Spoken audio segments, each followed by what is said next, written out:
Hey guys, I'm Ranvin Nissan and today I'll be doing the My Reading Habits book tag. I came across this book tag in Noel Gallagher's YouTube booktube channel. She is one of my all-time favorite booktubers. I'll link the video to her book tag in the description box down below. Be sure to check it out. And she inspired me to do this video even though nobody ever tagged me. Um, I'm going to promote self love. I'm going to tag myself and I'm going to do it. So, without any further delays, let's start with the first question. Number one is, do you have a certain place at your home for reading? Um, no. I just like to have a soft surface beneath me and my back supported. That's all I really need. So, most of the time, I just sit on the bed or a couch or a sofa and just get reading. I don't really have any particular place um, a place just to sit and read. I just put on my headphones, put some atmospheric music that suits the book, and just get reading. I just need to have lighting and a supported back. That's all I need. So, no, there's no particular place. So, the second question is bookmarks or any random object? And any random object. To be honest, most of the readers prefer any random object than bookmarks. Bookmarks are like decorations, they are pretty to look at, and you think that you're going to use them. You buy a bunch of them and you just lie there. Nobody uses bookmarks. Like when you're reading something seriously and you have to get up and go somewhere, you don't have the presence of mind to find the bookmark and put it there. You just put the first object that comes in front of your eyes. Most of the time it's my earphones I use as bookmarks, or my phone, or just another book, or anything, my pillow, something, whatever is in front of me can be used as a bookmark. That is one of the major skill of readers and bookworms. We are very resourceful with things that can be used as bookmarks. So the third question is, can you just stop reading or do you have to stop after a chapter or a certain amount of pages? When I'm listening to an audiobook, I have to stop at the end of a CD. I mean, how the audiobook is divided into three, I mean, chapter wise or paragraph wise CDs, I have to stop after the end of a CD. That gives me a sense of security and comfort. I have no idea why. But while I'm reading a physical book, it doesn't matter where I stop. I can literally stop in the middle of a sentence and just pick up exactly where I left off the next time I start reading it. But that's not the same with audiobook. I don't know why. Because I think it's because audiobook is more like listening to another person telling you a story rather than you reading it.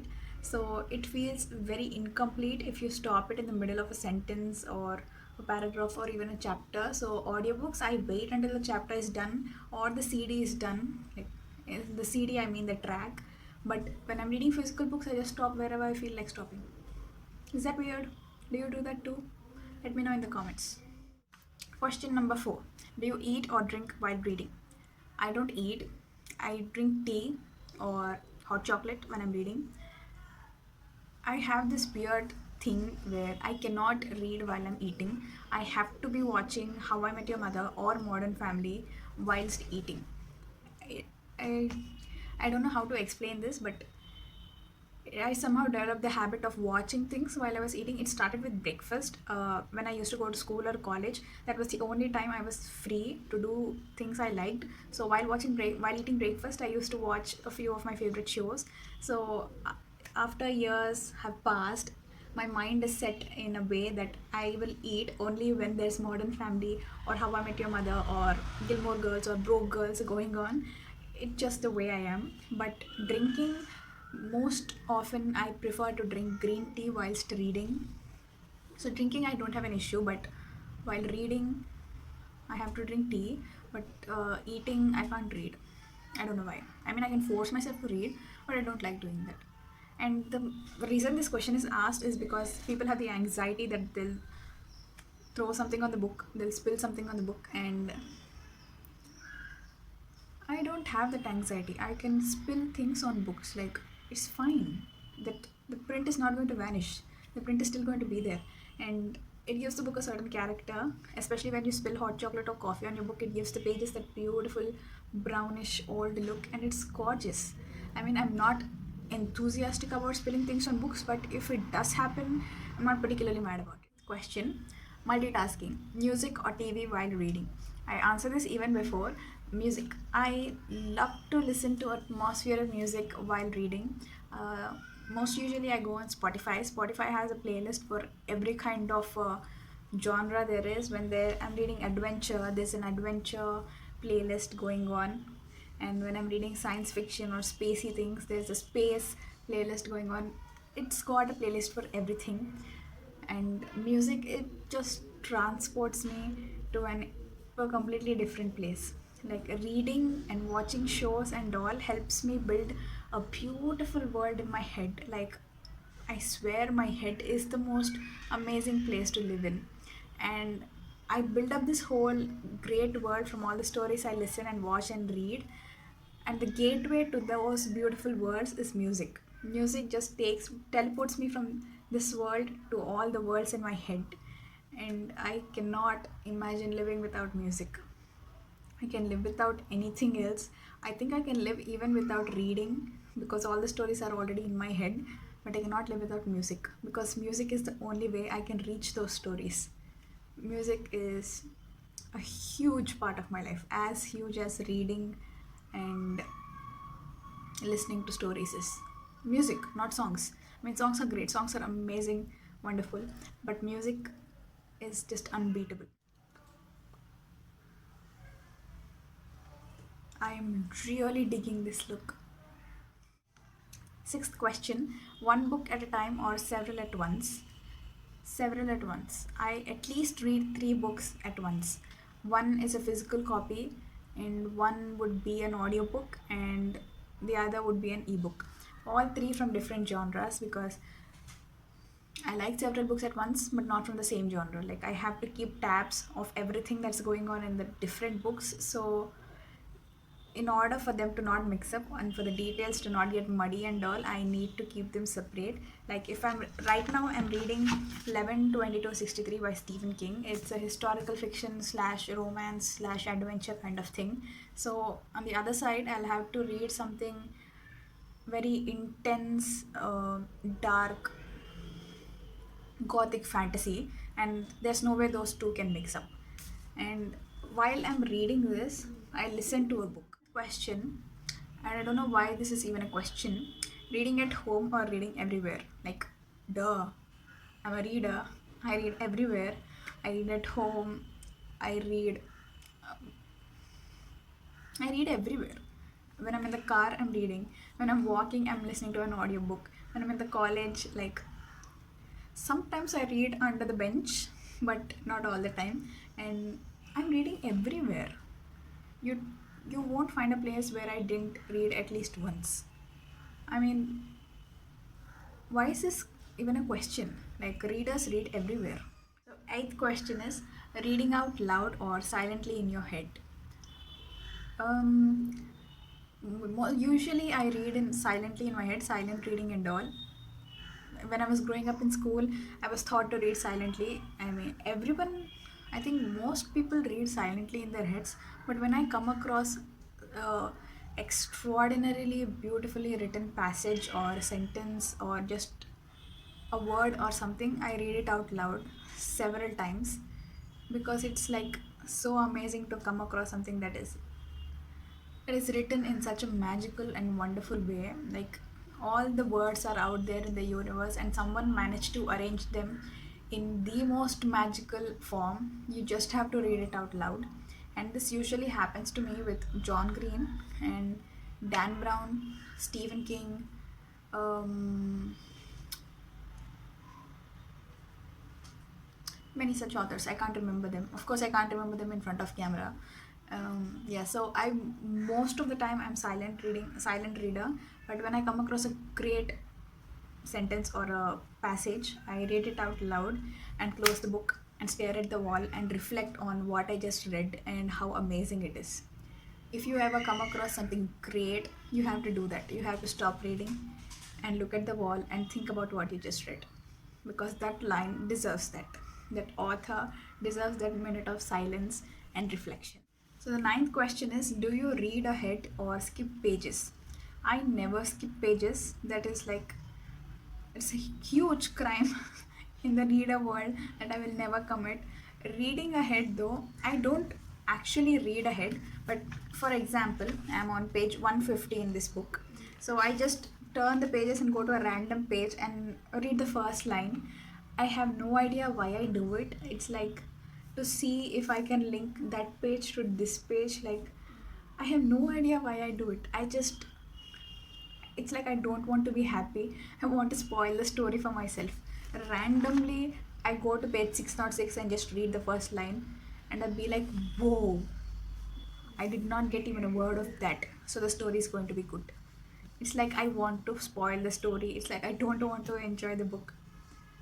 I don't know, man. It's like there's Satan inside of me wanting to spoil every book for me. I'm working on it. It'll get better. So the 10th question is breaking the spine or keeping it like new. I try my best to keep the book looking like new. I don't have OCD, and I'm not crazy about keeping a book in pristine condition because I dog ear my pages all the time. You can hate me for that, but I love dog earing the pages. I don't like to put book tabs. Book tabs are very annoying. They come in the way of turning the books, and you can't flip the book without the book tag coming in your way. So I fold the pages and I write in them and I highlight them. Sometimes tea or coffee spills on them once in a million times, but it does happen. So I'm not crazy about putting my books in pristine condition. But the one thing I cannot do is break the spine. This is a used copy of the Da Vinci Code, and can you see how the spine is like? Can you see it? The spine is damaged. This book is paralytic. Why would you even do such stuff to a book? Like, people do it like this and completely turn it 360 degrees, and it kills me. When I read a book, say this example, say take this Godfather, I read the entire book and the spine is not even bent. Okay, that is how I read a book. I don't open it completely. Just open it up to this angle where the spine won't be damaged. For some reason, I cannot destroy the spine of a book. It is the most beautiful part of a book. How can you do that? When people first look at a book in your library, they're going to look at the spine. Can you see me breaking the spine? No, man, please don't break the spines.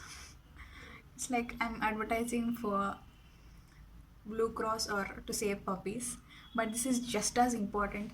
Please don't break the spines of books. Do whatever you want inside, but don't damage the outside cover and the spines.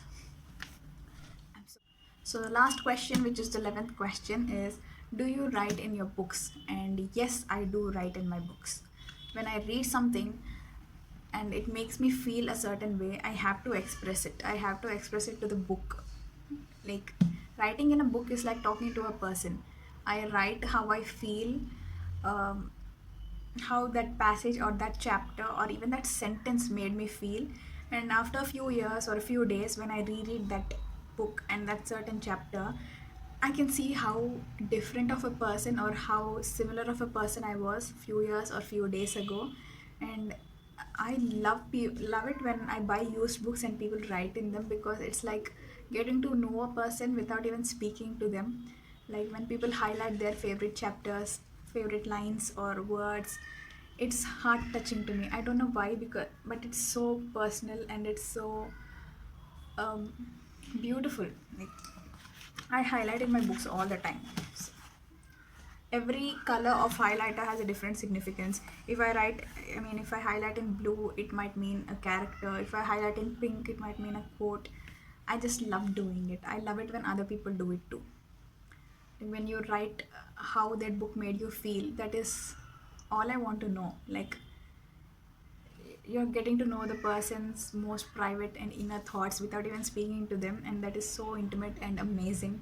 And I always encourage writing in books, maybe with a pencil if you're OCD kind of person, but I don't mind it. Books are there to be read and enjoyed, and when a book is being read, a part of the reader lives in the book. Like, a part of your soul lives in the book. It gives history to this book, it gives this book character and a backstory, and that is what I love about it. That's why I love used books. They have so much story and character in them. So yes, I write in them, and I encourage people to write in them too. and I know people are going to hate me for this. So those were the 11 questions for this book tag, my reading habits book tag, and I had so much fun doing this. It was like very random and candid, and I don't know, it was good. It made me feel doing this video, and I am loving this lip color, and my hair looks good. So yeah, I had fun, and I hope you had fun too, and you found this video entertaining. Please feel free to leave your answers in the comments down below. I would love to get to know you. And until the next video, goodbye.